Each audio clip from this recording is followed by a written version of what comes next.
Good evening and welcome to the season 4 premiere of Vanguard STEM. Season 4, y'all. What is really good? So excited. I'm so glad you're here for this wonderful, amazing show that we're going to have tonight. I can't even tell you how excited I am or how excited I've been all day. But before I tell you that, I guess I should tell you who I am. My name is Dr. Jedidah Eisler. I'm an observational astrophysicist by training.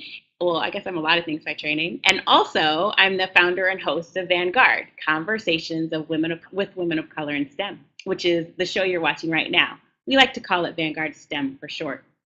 We're so glad you're here, and we actually have an incredible guest tonight. And I know I say it every time, but I mean it every time, every single time we have amazing guests. And so there's so much we have to talk about.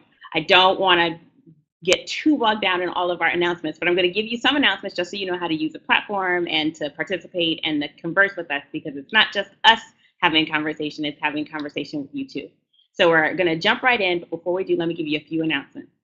And actually, first, thanks to our guest, I want to just say that our thoughts and prayers are actually with those in New Orleans who are starting with the tornado. So thank you, Chanda, for letting us know about that. I will talk more about that in a second.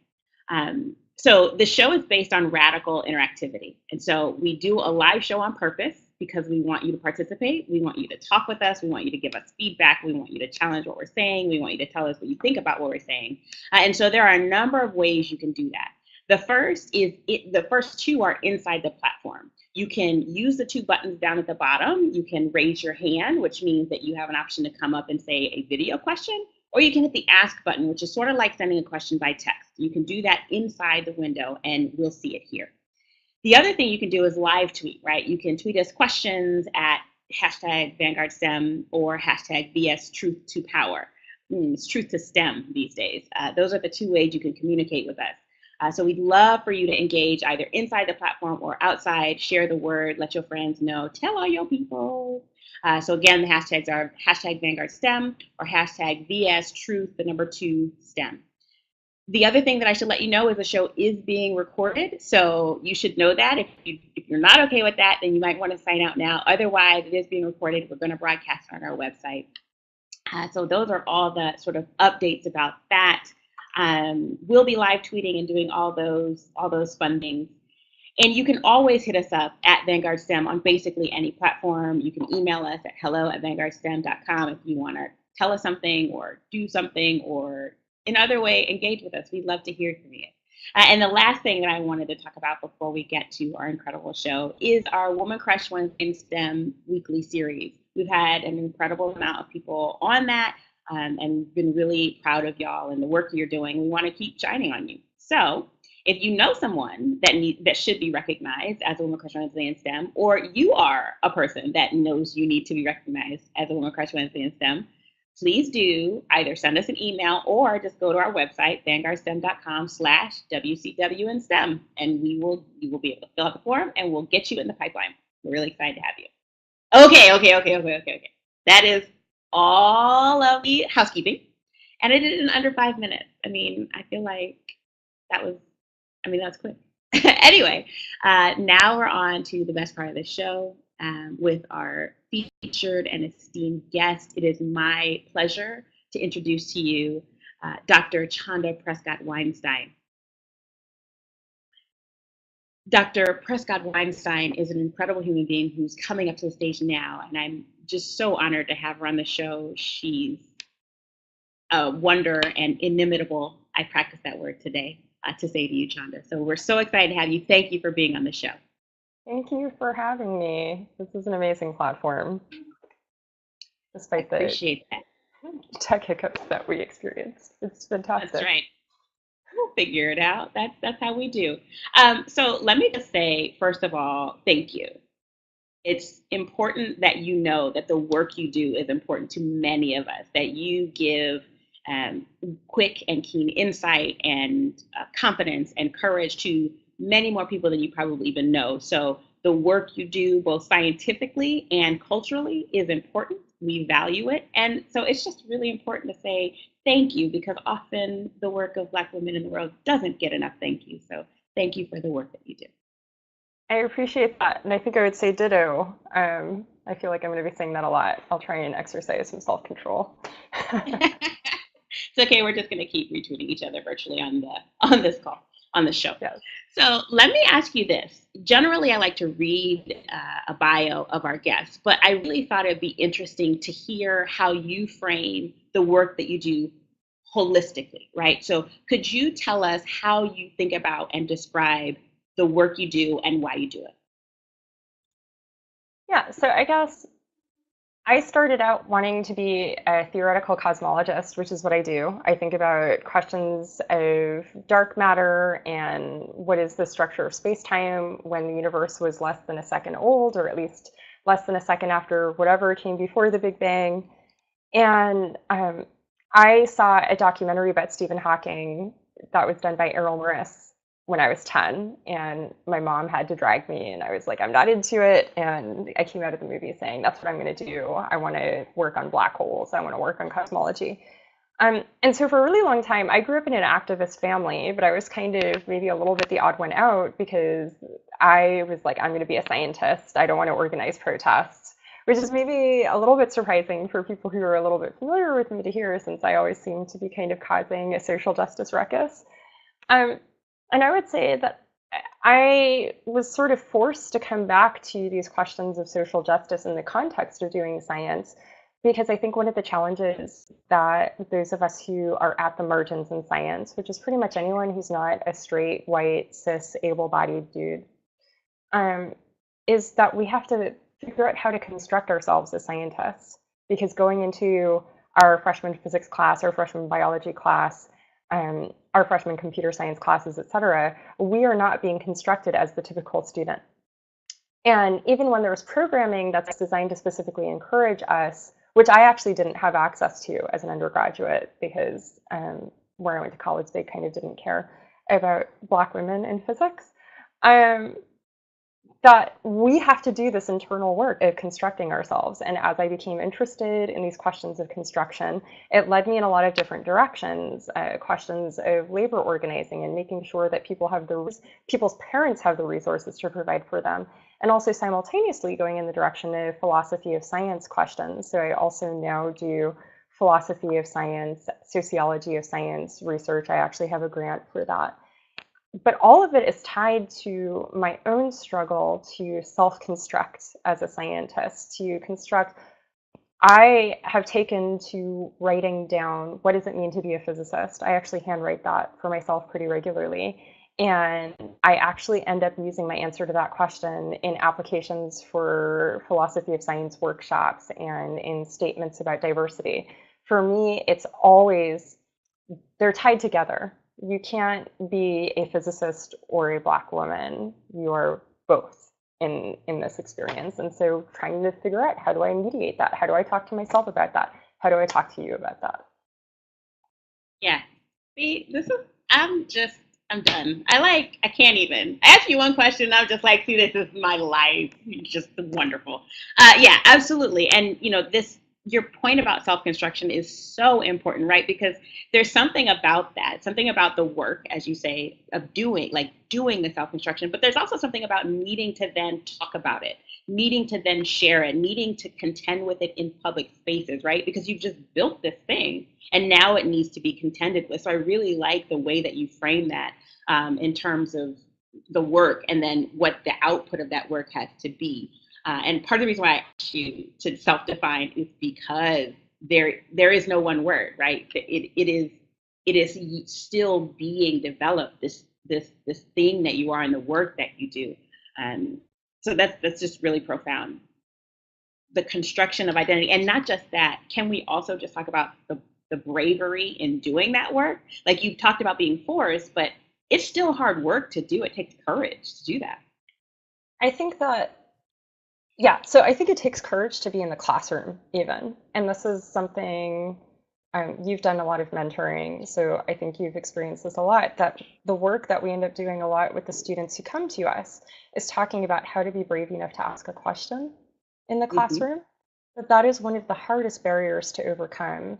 And I know that we talk in science in general, we wish our students would ask us more questions or worry less about their stupidity. Although I think more professors should worry about that and don't. Um, That's but fair. I think that even, we could talk about like being brave and talking about things on social media, but I do want to highlight that every step of this requires bravery, and that, like any other education, they form building blocks. We learn to be brave in the classroom, and that teaches us how to be brave outside of the classroom and in conference settings, in conversations with people who have seniority relative to us. Um, so I don't necessarily think that those are distinct processes. Agree. Agree. Going back to this notion that there isn't a way to separate who you are from what you love, right? Like it's all in the milieu of the things that you do. And you're right, it is something that is constantly being contended with. I do just want to say, so I'm not being greedy, that if y'all have questions, please feel free to ask them. I will try to get to as many as possible, but I will also just steal LaShonda also myself. So if you have questions, be brave, ask those questions so that they get to the front. Some of the other things you do, Chanda, though, in terms of, you talked about the theoretical cosmology, which is really amazing in the awesome particles that you study, but also in terms of contending with these notions, you serve in the capacity of editor in chief, right? Right. So I am also editor in chief of The Offing. So I should say that's theoffingmag.com for anyone who wants to check it out.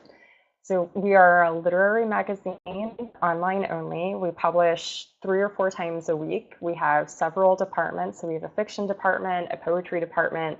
We have several interdisciplinary departments. We have a humor one called Wit Tea.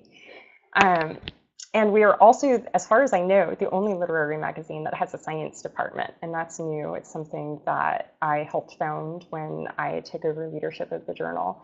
And that doing that at the same time as being a postdoc and being a scientist has been a really interesting experience. It's actually been a fantastic outlet, and we can talk WordPress all day long. Oh, WordPress. Oh, WordPress. Yes. Just to leave it there. Okay, so good to know. I wanted to make sure we got the shout out to the offing as well. So I wanted to actually go back to a point you made about growing up in an activist family and sort of figuring out your sense of yourself through that process. It's important to recognize that none of us are overnight successes, right? And so that you've been working a long time to build this identity, to build this construction. Can you talk about, maybe talk us a little bit through your evolution for people who are coming up behind you that are trying to also figure out these things for themselves? Like, how did you get to where you are? What major milestones do you feel like were there that people could get insight from?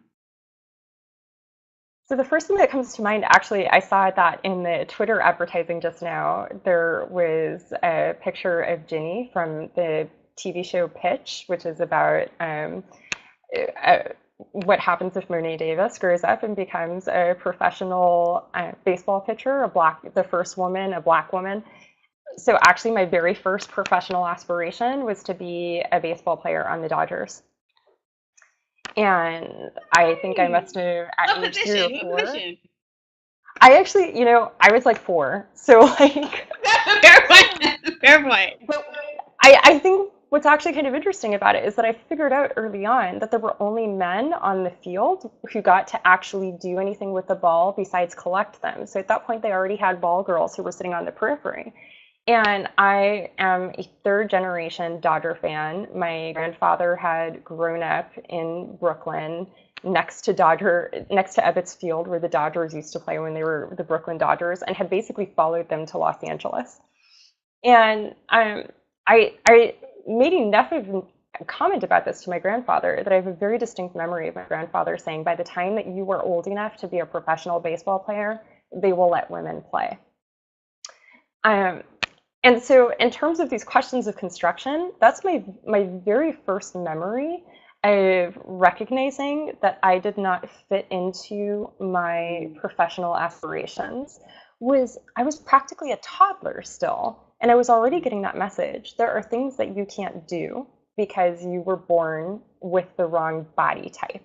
You were assigned the wrong gender, and that means that you don't fit in. And, bless my grandfather, that even, in the early 80s, and being an older white man, he was able to articulate, I need to say something positive to my granddaughter about what her prospects are and what her future is. So I know that's not really about activism, but I also think that that fed into how my mother is a Black feminist activist. And I was like always at protests and on picket lines with her. My dad's a union organizer. Occasionally I was out with him. My stepmother was a labor lawyer, so often I was out with my stepmother and my dad on union picket lines.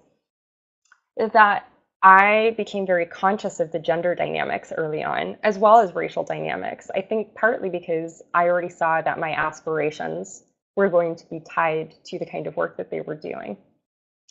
And I think that this made it hard when I became interested in science, because the way that we talk about science is very much like there's activism over here and there's science over here, and they live in different worlds.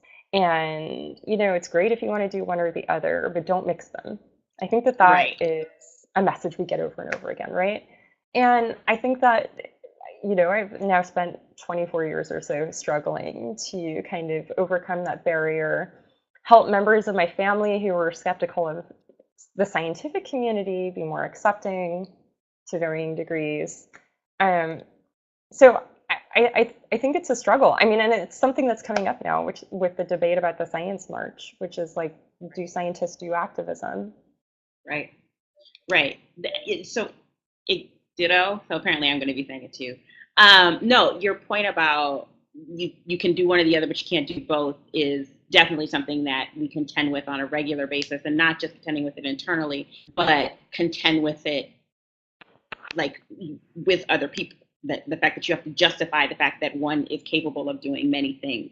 I have a question that just came in. I want to honor that question from Elizabeth Gutierrez, who's asking, how does she effectively manage being a student, a scientist, a woman of color, and an activist in the next 4 years?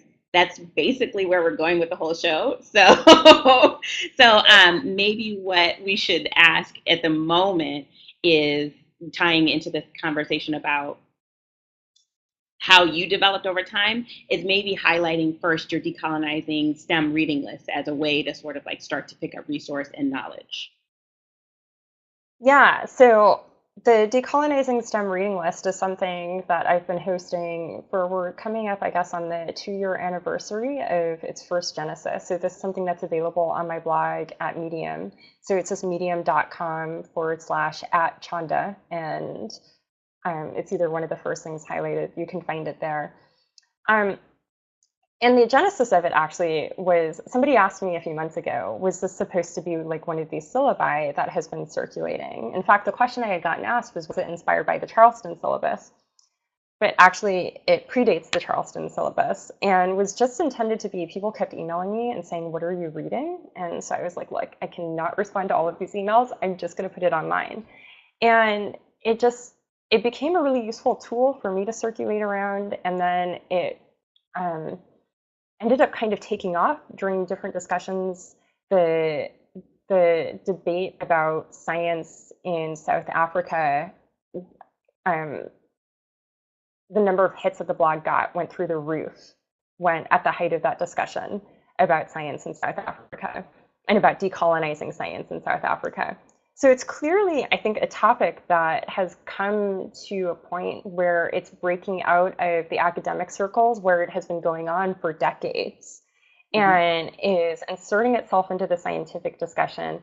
And it's also inserting itself into the public discussion, because we're kind of, I don't know if you want to call it a next wave or a second wave, anti-colonial, post-colonial movements, continuations of what we saw in the 60s. But people are now interested in, I don't want to be against academia or the idea of ideas and knowledge production, but I don't want to be invested in a knowledge production that dehumanizes me. Right. And that's really, and so I guess I should mention that part of what started it was I was making a lot of comments about the building of the 30-meter telescope in Mauna Kea.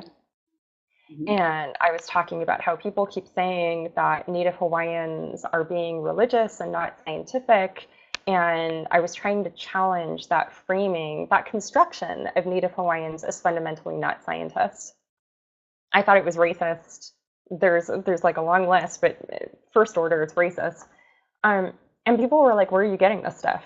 And I was getting this stuff because I had been reading this stuff, and knowledge is power, etc. For scientists too. Exactly, exactly. Now, I mean, the recurring theme that I feel like people like you, I mean, there are very few people in the world like you, but like people who are doing this work of trying to create these intersectional decolonized spaces is the reaffirmation that everything doesn't fit nicely and neatly into two separate bins that are like completely opposite, right? That there is some complication that has to happen in order to really assess what's happening in the world. So to hear that is really important. And actually, I think that's a really good place to turn into the conversation about, I mean, you're already speaking truth to power, but I just wanted to get a sense of where you see us right now in the current political moment, just to set context. And then I have a bunch of questions about how you engage that as a scientist.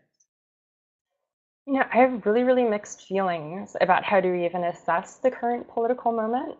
Um, so in philosophy of science, or in philosophy in general, we use a concept called standpoint, which is where are you coming from?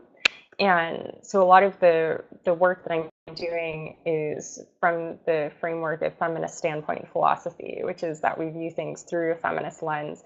I'm particularly interested in being expansive and intersection and looking through feminist standpoint epistemologies in an intersectional way, so knowledge systems in an intersectional way. Because I feel like there are a couple of different ways you can look at this. So my friend Kiese Limon wrote an article for Gawker, an essay for Gawker a few years ago, that he called the worst of white folks. And it was kind of a response to the not all white people meme, which is, okay, we're not really talking about you personally if you're a great person, but we're talking about white supremacy and how that is the worst of white folks, and it brings out some of the worst human features. And so part of me is like, what we're looking at right now is that a lot of people who have never really had to worry about being in dire circumstances are now finding that they are worried that they are going to be in dire circumstances. And part of me is like, yeah, so Native Americans have been trying to have this conversation with everybody else for about 500 years now. Black Americans have been trying to have this conversation with everybody else for several centuries now. And so part of me is like, welcome to the show. Right. This is how it is. And then part of me understands also the very serious anxiety that if things are going to get worse for white people now, what hope do we have of them getting better for anybody else? Right. And so that's my other assessment, which is that I see that anxiety and I see the logic to it. I don't know if that is the standpoint that I'm thinking from, but I totally understand where people are coming from with that. And, yeah, I would say for white people, welcome to the show, though. Yeah, this is part of the issue, right? And a lot of the circles that some of the students of color that I mentor, that I talk to, that I engage with on a regular basis, as for you, I'm sure too, like are feeling that kind of tear, that kind of, well, what do you want me to say that I haven't said already, right? So Vanguard STEM in particular, we did a series last year on racial trauma on the day that there were two cases of police brutality in the same day, right? That was Philando Castile and Elton Sterling, and it was so anxiety inducing because it just seemed like we couldn't breathe, right? And now to get back to it and be like, well, we did a whole series on burnout and racial trauma burnout because it was such a stifling thing, and so to come back to it and now feel like people are just realizing it's a problem, it sort of creates some resentment, I think, and some frustration. And so I really appreciate you pointing that out.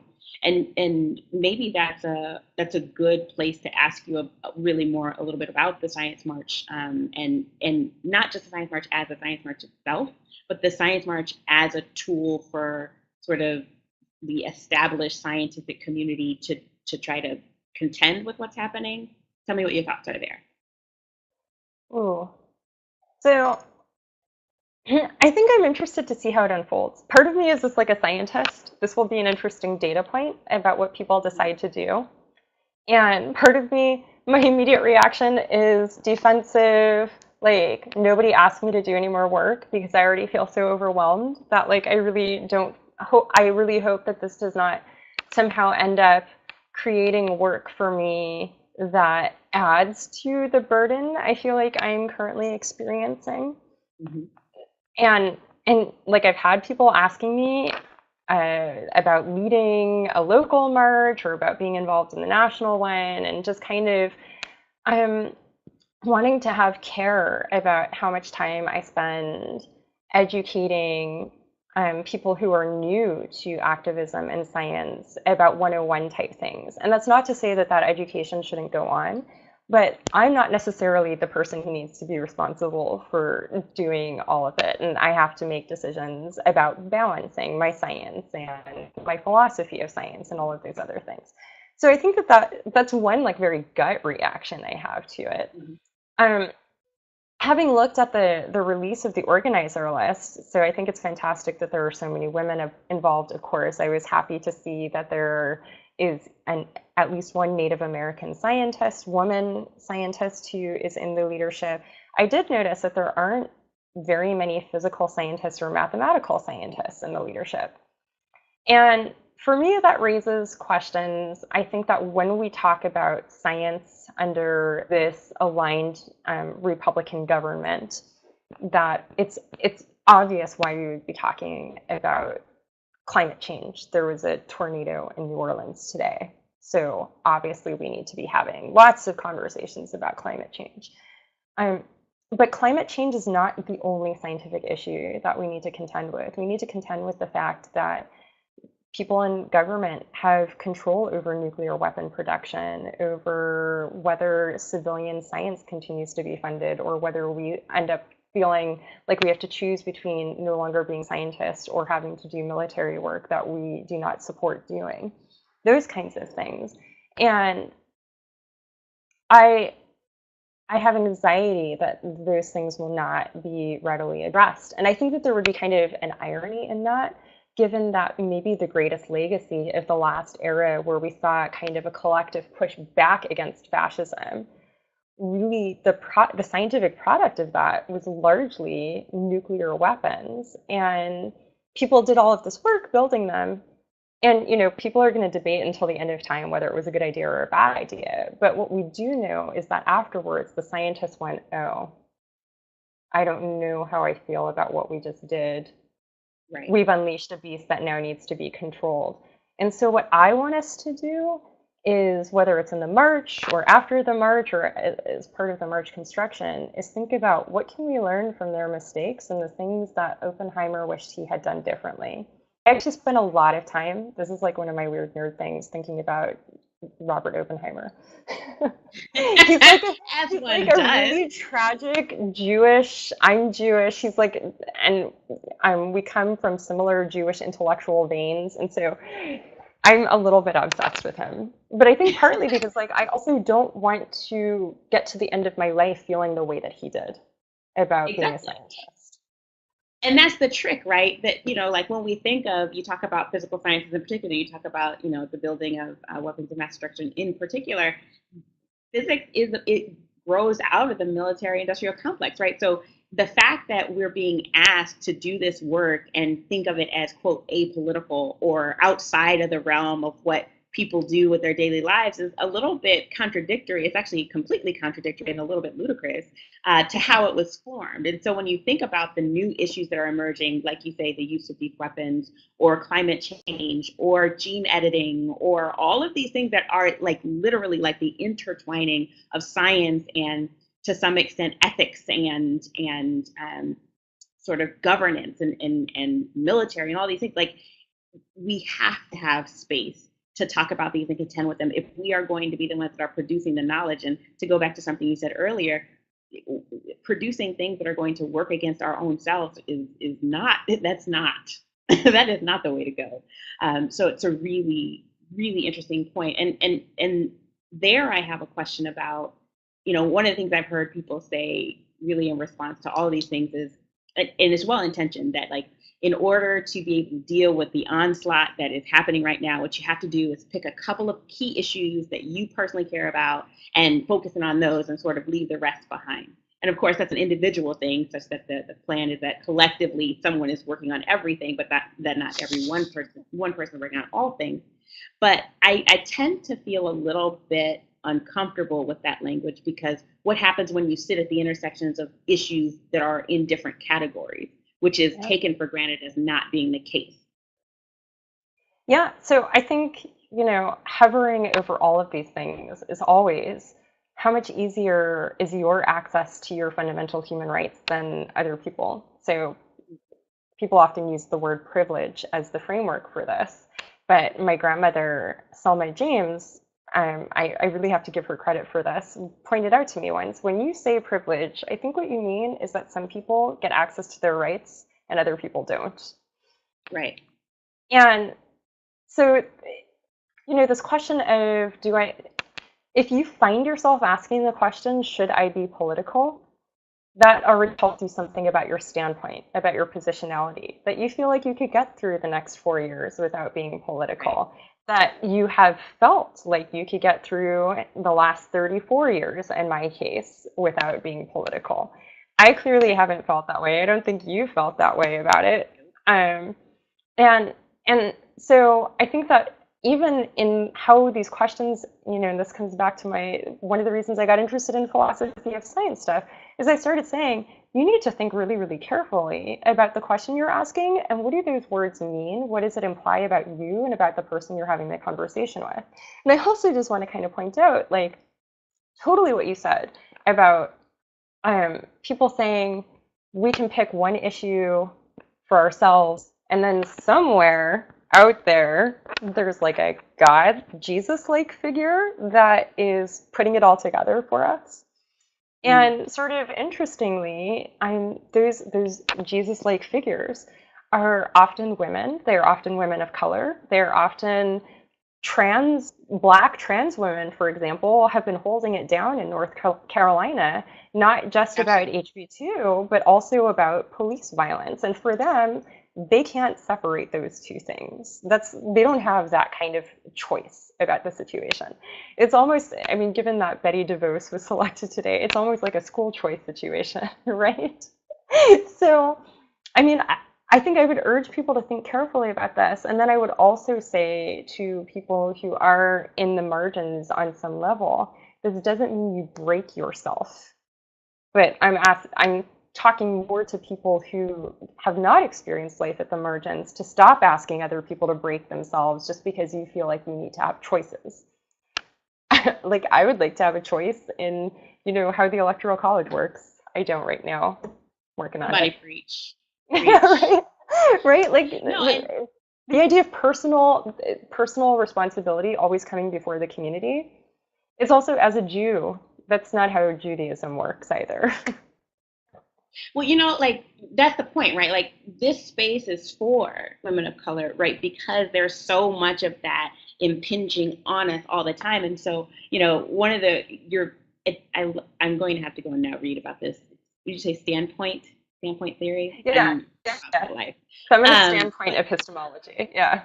okay, it's just sexy. I'm going to read about it, but the thing that I was thinking about, and sort of what I when I talked in my TED talk about, was that instead of treating women of color in STEM particularly as if we are not worth the conversation, what if we acknowledge that we are getting into constantly more complicated and overlapping issues, and there is a whole group of women women let me finish my thought. There are a whole group of women of color who already do that, like are experts at having to handle often competing, overlapping issues at the same time. Like, what if we took those people who are experts at that and let them handle all of these overlapping, gnarly questions that we have in real life? What do you think then, given that point, about what seems to be like a global expansion of oppression, right? That like it's not just 45, it's not just any particular issue, but that it is sort of constriction that we're seeing in communities of color all over the world. Like, what then for that? I guess I have a couple of comments that would be hotly debated by the ideologists, I guess. But I would say when I was having a conversation with my friend Garnett Cadigan, who is a Black Jamaican American resident journalist, um, today. And I said, part of it is that it's like white supremacy is this weapon that people have been wielding willy-nilly, and now they've poked themselves in the eye and are panicking. Like it's almost like you thought you had this tool that you could control, but you can't. And so now, I don't know, to be really nerdy about it, it's like the One Ring. You think that you're in charge of the ring, but the ring's in charge of you. And so that's kind of the way that I'm thinking about it, that this was, in some sense, what we are seeing now was the logical conclusion of people who have access to the tent of whiteness refusing to get rid of the tent of whiteness. That this is the logical conclusion of how things were going. Does that mean that everything ends catastrophically? No, because I also think that it is always in the hands of the people who are in that time that is folding to make a different choice. And I think we are seeing that some people are starting to make different choices. I think people are grappling with, do I want to make a different choice? How committed am I to making a different choice? And I also think the universe doesn't really care what our aspirations are. I'm super Jewish. I go to synagogue. I'm not spiritual. I guess I would say I'm religious but not spiritual. So I think the universe doesn't care. I think the planet doesn't care. I think the planet is a beautiful rock and it will keep going no matter what stupidity we get ourselves into. And so I do think that we have a deadline. We have a time limit for how long we can mess around and not be serious about getting ourselves right. But I think that we can do it, but I think that it is in our hands, and I think it is very much up to us. So I think we're seeing already a lot of climate change refugees. We don't frame it in those terms very often, but climate change has already been happening. And it's been happening particularly in the global south, what some people would call the third world, for a while. And it is a factor in how all of these other things are unfolding, including access to oil and energy policy and all of this other stuff. So I would really say that we need to stop and think about, what do we want the next 7 generations to look like? So we'll borrow one that comes from the pre-European American traditions. Yeah. So I don't want to be like, I hope I don't sound like I'm saying we're all screwed, that's it. But I really do think that, if you want to be, I don't know, hokey about it, somebody's going to have to look in the mirror and make a change at some point. We're like at that point. Yeah, I'm about to say at some point, and by some point you mean like today, like right now, like like now. I mean, it would have been useful when we were kids, right? Because if you think about, we were promised a different world than this, were we not? I remember being promised that this was all going to be better. Oh yeah, that's it sucks growing up into realizing that, in fact, I did a back of the envelope calculation a couple of months ago, and I actually think it is legitimately possible that police shootings have increased. Just about reporting, and I do think it's probably tied to the fact that during the George W. Bush era, they started handing out all these weapons and whatever willy-nilly to police departments, and people are like, I want to try my toys. And I think Black that people is are target practice. Yeah, so that's what, I kind of went, because it turned out this was actually a hard number to look up since nobody was tracking how many police shootings were actually happening. But I kind of went back, I looked through some stuff and anecdotally put together that probably the violence against civilians has gotten worse.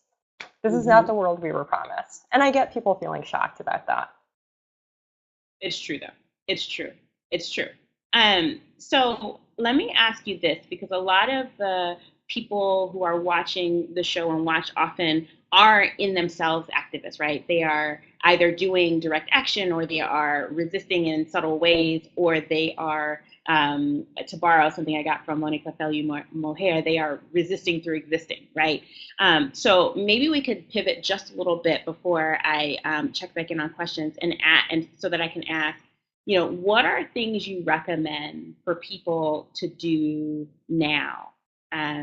Maybe at different levels. I saw with your Scientists Against Fascist Establishment that one of the interventions you had was work. Well, you and your group. I don't mean to sort of not to render invisible your colleagues, but that tenured faculty could do work slowdowns, which I thought was a really interesting concept. But has my power. Idea. I'll take credit. Yeah, I love it. It's wonderful. I think the Serbians did that as well. It definitely works. But so that happens when you have power and you're not worried about losing your job. But you talk maybe about interventions that can happen at different stages.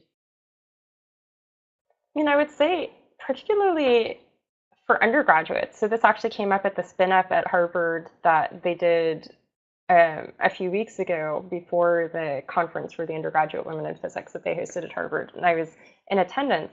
That undergraduates often have power that they don't realize that they have. So I just want to remind undergraduates, once you become a graduate student or a postdoc, you are much more dependent on people's letters of recommendation.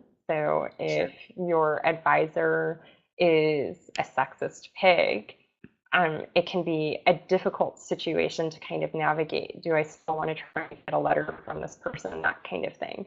As an undergraduate, you have a lot more flexibility in where your letters of recommendation could potentially come from if you're thinking about applying to graduate school.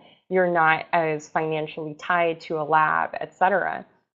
And so I just want to say, you should feel comfortable pushing your professors. It won't necessarily come back on you as much as you might imagine. And I think that when I was an undergraduate, I kind of thought these professors in the physics department and the astronomy department had all of this power. But at the end of the day, almost none of them knew I existed. A lot of them didn't care that I existed. And so I do think that students should feel empowered to push their universities. And I think, in fact, undergraduates should feel entitled to make demands of their universities and their institutions. I am a fan of collectivist action. So I don't think that anybody should ever feel like they have to do things by themselves. I feel silly saying that because I often feel like I have to do things by myself. But when possible, get together with like-minded people and brainstorm. Don't feel like you have to come up with all of the ideas by yourself. Don't feel like you have to make the decisions by yourself. And don't feel like you have to take on the burdens by yourself. And then triage. So when I was an undergraduate at Harvard, in 2001, we had a sit-in. I was part of the Living Wage campaign, and we took over the president's office for what ended up being a 3-week sit-in. We didn't know it was going to last that long. And the students who were in classes where they only had like 2 essays a semester as their homework went into the building. Someone like me who had a problem set every week in a couple of classes, I stayed outside. I helped manage food delivery for the people inside. I helped organize protests. I coordinated with the Black Student Association when they did their daily rally outside of the building. So I think figuring out what you can do is maybe a better mindset than what you can't do. I think that's also, it's very easy to get bogged down in what you can't do. So think about what you can and think together about when you get together and you're working with people, think about, oh, that's my friend. I know that they were on academic probation last semester to protect their GPA because they have a scholarship. You need to be thinking about each other like that too. Because the other thing is, if we're fighting for this world to be more generous and caring to people, we have to enact that generosity and caring. We have to be that. Absolutely, 100%. And in fact, I just wanted to underscore some of the commentary. You've had amazing commentary the whole show, but some of the commentary that I think are also pieces that people can take with them and do. Number one, it seems like you're very intentional about setting boundaries and setting what you're going to do and what you're not based on what you need for yourself and for your community. And I think that that's something that that it, at least for me, I had to work on that. Like that was not something that I did immediately. It was, I had to regain control over the fact that I don't have to say yes just because someone asked me, and I don't have to say yes just because I'm a Black woman, and I don't have to say yes just because I'm a Black woman astrophysicist, right? That I have a choice, and I am able to say yes or no to things that are or are not in my best interest. And so you've mentioned that a couple of times in a couple of different ways, and so I really want to use that as a like a foundation for people that are coming up and going through that. It's not your responsibility, as you said, to teach people everything and to be the one that answers all the questions. That you can say no at any time, and that's okay. So thank you for that. And also the reminder that in various stages, in various ways, we do have power. And it can feel very precarious, but it is there. And so thank you for pointing those things out. And all of those things to me sort of go the direction of self care. So maybe we could run into that conversation and you could tell us a little bit about how you take care of yourself. We tweeted out from Vanguard STEM one of Audre Lorde's quotes about self-care being not a self-indulgence, it's self-preservation and therefore an act of political warfare. So could you talk to us a little bit about how you take care of yourself, which kind of gets back to our question from Elizabeth Gutierrez at the beginning about how to manage all of these aspects? I think the best possible advice I could offer on this front is not to be like me. That's probably not the right response, but I feel like if my husband was not on a plane right now, he would be like, "Yeah, she's really bad at that. I have to remind her to pee. I have to remind her to drink water." I am really, really bad about that.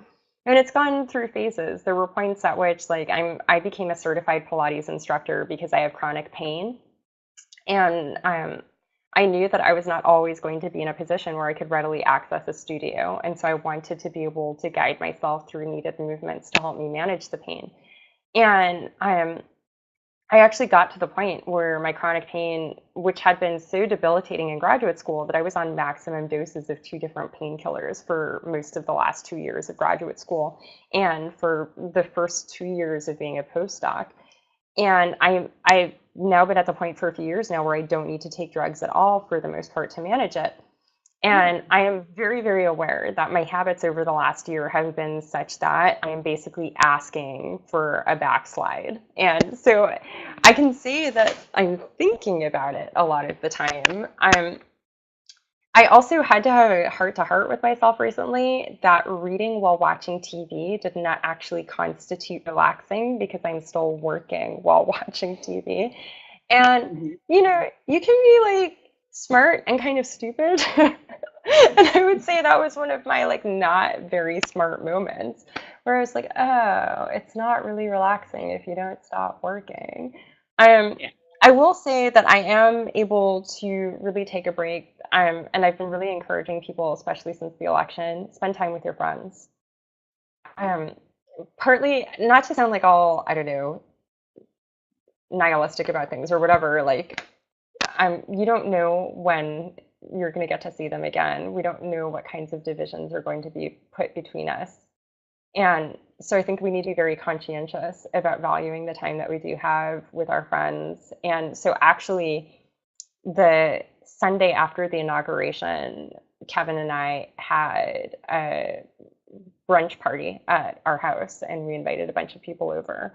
And it was just to be like, look, the inauguration happened and we're all still here drinking mimosas and screwdrivers and enjoying pancakes and bacon and fruit and crying babies and babies watching their iPads and all of the and talking about football. That it wasn't an act of normalization of this is all okay, but it was an act of you don't get to take life from us.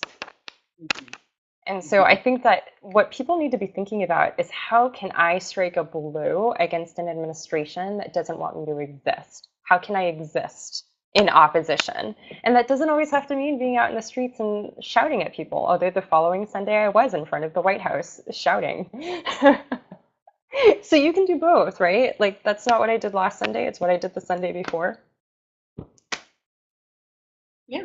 And that's a really important point, right? And it's especially true when you've got competing deadlines and competing responsibilities and maybe a qualifier and maybe a dissertation defense or maybe a big presentation at work that and it goes back to your point about back when you were at Harvard, like every Yeah. moment can't be everyone committing the same thing. And so that bears repeating that sometimes you're the one screaming and sometimes you're the one delivering the water, and that's okay. And sometimes you're the one writing the flyer and sometimes you're the one that's just cheering them on, right? Like that there are different ways to be an activist and all of the ways are okay. And in fact, sometimes it gets to the point that just existing, as you say, being, affirming one's own right to be on the planet is an act of resistance.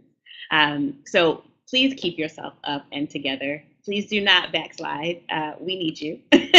You need you. Can I add something to that? I guess like one thing, Sure. I keep saying this to myself, that I really want to make sure that people understand that the way that the world sort of works socially and structurally implicitly sends the message to people at the margins and minoritized people that it is their responsibility to pick up the pieces every time white supremacy messes something up. And because of that, it can feel profoundly selfish to just try and walk down the street rather than profoundly brave. I think, like, when Black people go out in public, that's brave given how they often get treated in public. I'm aware of that whenever I drive in Massachusetts. Like, I'm terrified of the state troopers that I drive by. And all of that. So I think that people need to be conscious about pushing back against that framework and, again, constructing a new framework for themselves, reconstructing what is the world actually asking of me. And that sometimes your activism is doing your intro mechanics, electromagnetism, whatever waves problem set, because there's some jackass who doesn't want you in that classroom.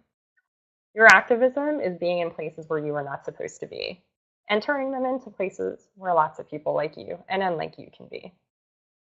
I wanted Exactly. to make sure I got In that fact, out. that's a really important point, right? That all of it, all of it means something. Ugh, it's just so good. It's so good. It's so good. So good, Shonda.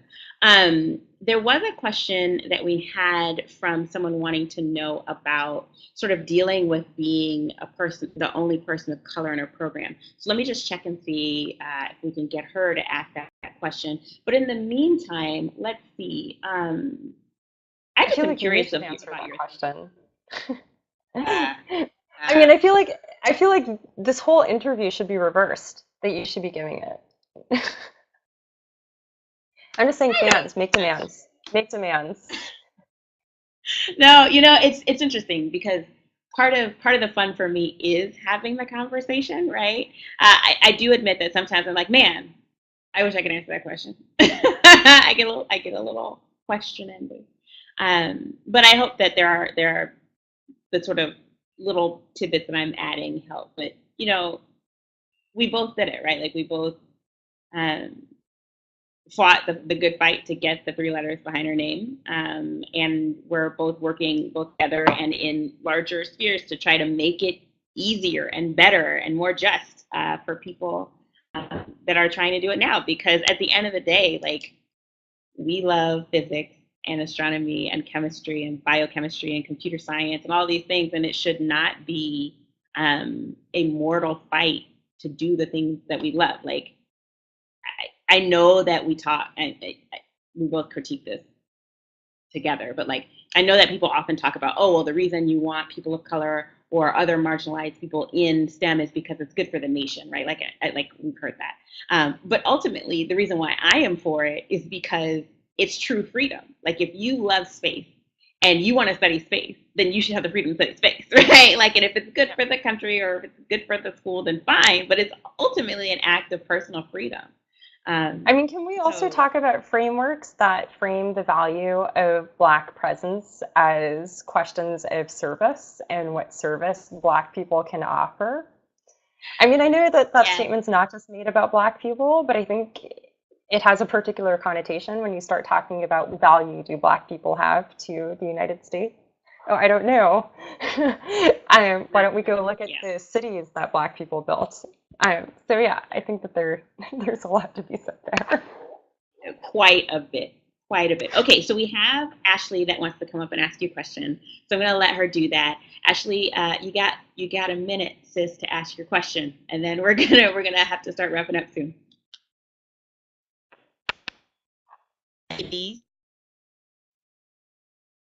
Hi guys, I just want to thank both of you ladies for sharing my story and so helping me with that. I have me personally, as you guys know, I'm doing astrochemistry, and so being the only Black person in that field, obviously, it's very scary. And I also have a friend over at Iowa State who I'm gonna email you guys her name. She's the only Black person there at all in doing astrophysics right now. She's thinking about transferring to Howard. So with that being said, and also is this whole process like does it have an effect with the elections and everything else? Is it affecting you ladies um academically as far as with your colleagues and stuff like that? So once again, I want to thank you for sharing my story. Thank you so much. I want to personally thank you guys for that. Um, so yeah, I mean, I think of course it affects our relationships with our colleagues. So some of you have seen that I wrote some tweets a couple of weeks ago about a shooting that happened here at the University of Washington when a man that I would consider to be a neo-Nazi white supremacist came to speak, and one of his fans shot an anti-racist organizer. And I don't think that the University of Washington administration has responded the way that they should. And I do actually feel unsafe on campus. I feel very, very unsafe on campus. I've previously been harassed by the man who was the speaker, and so that was really scary. And I have been disappointed to see colleagues that I know and people that I don't know kind of brush off those anxieties because as white people, they are less scary for them. At the same time, I would say that it has helped me build closer bonds with some people. So I wrote the SAFE statement, Scientists Against a Fascist Establishment, with Sarah Tuttle, who's a professor in astronomy here at the University of Washington, and with Joe Osmundson, who is a biophysics, biochemistry researcher in New York City. And I knew Joe and Sarah separately, but I had never worked with either of them on anything. And now the three of us talk to each other almost every day. And so I think that that has actually helped us build relationships. It's helped us build bonds. Sarah and Joe are both white, and so they're experiencing this in different ways than I am. Sarah is disabled, and Joe is gay, and I am queer. So we bring a lot of different things to the table, but I think that we have built a strong bond between us. So that is one way that I see it building relationships. I also think that my colleagues who are abroad in the Netherlands and also in Canada have, in some cases, been fantastic. One person said to me, if you need to get on a plane, you just send me an email and say what time your plane lands, and we will figure out everything else on the other end. And that kind of humanity is heartening. I'm not necessarily seeing it from the people who are geographically co-located to me, but it's out there. And it's nice to see you, Yeah. Ashley. I know, wasn't that awesome? It was good to meet you, Ashley. And thank you for your kind words. In my case, I think I echo what Chanda said, first of all, about like community is key. It is part of the reason why we created Vanguard STEM, right? Because a lot of us have gone through the experience of being the only Black woman, the only Latina, the only Chicana, the only marginalized identity in a space, right? And it is extremely, extremely isolating. But that's why having a support network is super important. And that's why we created this platform. Because, when I said, okay, what could we do to help? It was to remind you that while you may be, I like your language, not physically co-located in a space, there are still people out there that are doing the things that you're doing that look like you, maybe don't look like you, but identify with you in some way, that are there to support you. And it's really important to be after those people, to be in touch with those people, to be in communication, because the first at least for me, the first reaction is to withdraw. And that is almost the worst thing you can do. You've got to get into conversation with people and stay in conversation with people. So I definitely think that is true. And the other thing is to start to find your space. There are some days when you won't have it in you to fight the good fight, to do the thing, to be the strong one. And that's okay. Go sit down, go take a nap, go walk or run or sit or think or whatever it is you need to do. You've got to take care of yourself because you are valuable regardless of all the other things you're doing. So I would just say to be very protective of yourself and extend yourself grace and compassion that you would if it were your friend. um, and I guess ultimately finding interventions that work for you at that moment, I think is the other thing, because sometimes you can do all the things, sometimes you can't, but getting to the place where you can think through, what do I need and where can I get it, and then going after it, I think is one of the best sort of processes you can have. Um, Can I add we something to that? I know we're really, really do low it. on time, but I just really want to say that so I think that students need to really feel entitled to ask for resources. I almost feel like if I was going to hit something over people's heads, it would be that. If I was going to inject it into your brains. I know that as a young Black student, I tended to withdraw. So that really, really spoke to me when Jedidah just brought that up right now. And it's a pattern that I actually see a lot, particularly with my women of color students, particularly with the Black women students, and also with the Native women students. Um, and I understand there are all sorts of feelings of shame and disappointing your family if you're not getting that perfect 4.0 GPA, or if you're having a mental health issue, you're feeling depressed, or you're having a bad relationship or whatever. There's a lot of feelings of shame and embarrassment. You need to tell your mentors, particularly your women of color mentors, because when my students don't tell me things, I cannot walk them through them. And a lot of what the students are going through, I have been there. Or I know someone like Jedidah who's had a slightly different version of the experiences, and I can triage. But we can't triage if you don't talk to us. Right. Right. So please don't Exactly. withdraw. That's the worst thing you can do. Exactly. And use the power of social media and the sort of way that the internet works now. Like, it is easy to get in touch with people. We are both, and many more of us are on Twitter. We're on Snapchat. We're on all the places. So reach out, email, do all the things. Okay. Oh my goodness. Where did the hour go? Time flies when you're having fun. Thank you so much, Chanda, for being with us. I know a bunch of questions have now come in. People want to ask even more questions. Chanda has said that she can stick around for just a couple of minutes. So I think what we'll do is we'll stop at about 7:08. So that's 5 minutes from now. And we're going to just try to get through a bunch of these questions. But before we do that, let me do the sign-off stuff, and then we'll get to some questions. So the first thing is, Chanda, seriously, you are magical in all the ways, just like magical. And we're thankful for you. So thank you for sharing your wisdom and insight with us. I'm not going to stop saying that because I think it's important that you know. Thank you for all the different points that you brought in. They're really helpful. Your Twitter, I'm just going to say, can you pronounce your Twitter handle? Yeah, so it's IB Jiyongi. It's a reference to my favorite K-pop star. So it's IBJIYONGI.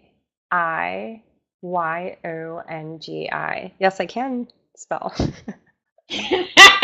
Thank you. You can find Chanda on Twitter. I saw it. I wasn't going to comment, but I did see that. You can find her also on her website. Remember, she's the editor-in-chief of The Offing, so there are a number of places you can find her. Look her up. She's the best.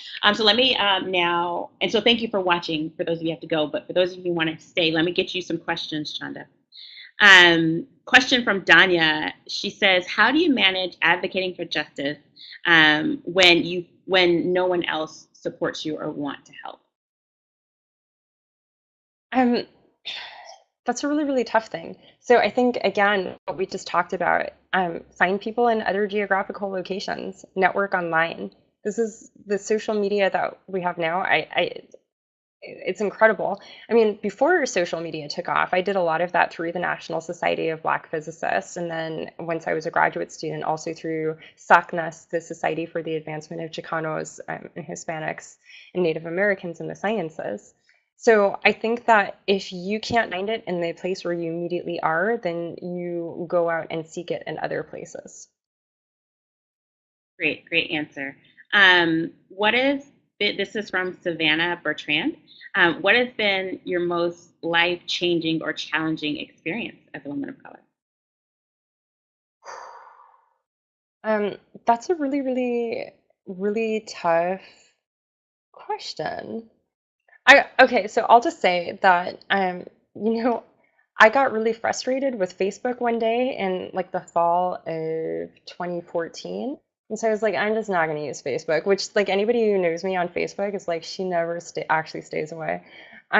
So I went off of Facebook for like 2 weeks and started hanging out on Twitter and discovered that when I said things on Twitter, people were interested in what I said, which I was not really expecting. Um, and I would say that that was actually pretty life changing. Like discovering the Black in STEM hashtag was pretty major for me. Discovering it, being thrilled that it was actually founded and run by a woman, because so often Black science spaces are actually dominated by men. And so actually finding community with other Black women, I think that so many of people that I would consider friends with, like Sarah Tuttle, for example, is someone that I met on Twitter. And now Sarah and I are writing anti-fascist statements together. So I would say actually I'm getting pissed off with Facebook one day. It turned out to be really important. And picking up Twitter was useful. Nice. I love it. I love it. Okay. Let's see. I guess maybe the last question, you have a minute, is how specifically undergrads get involved in diversifying STEM?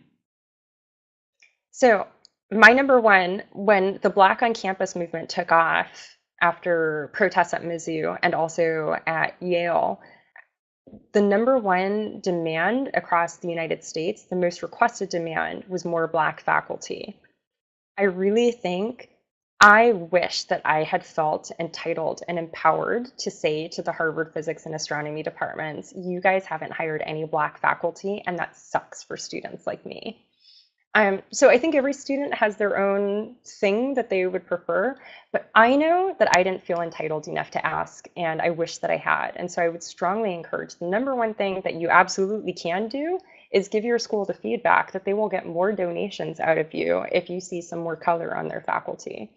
And not just Black faculty, Native American graduate students, making sure that resources are allocated, Native American faculty. The one group that is doing worse than Black women in physics is Native Americans in physics. And if you're doing worse than Black women, then you're doing very, very badly. And so I also want to emphasize that you should always be thinking not just about your people, but who you can take with you, that you want to take everyone with you. Yes.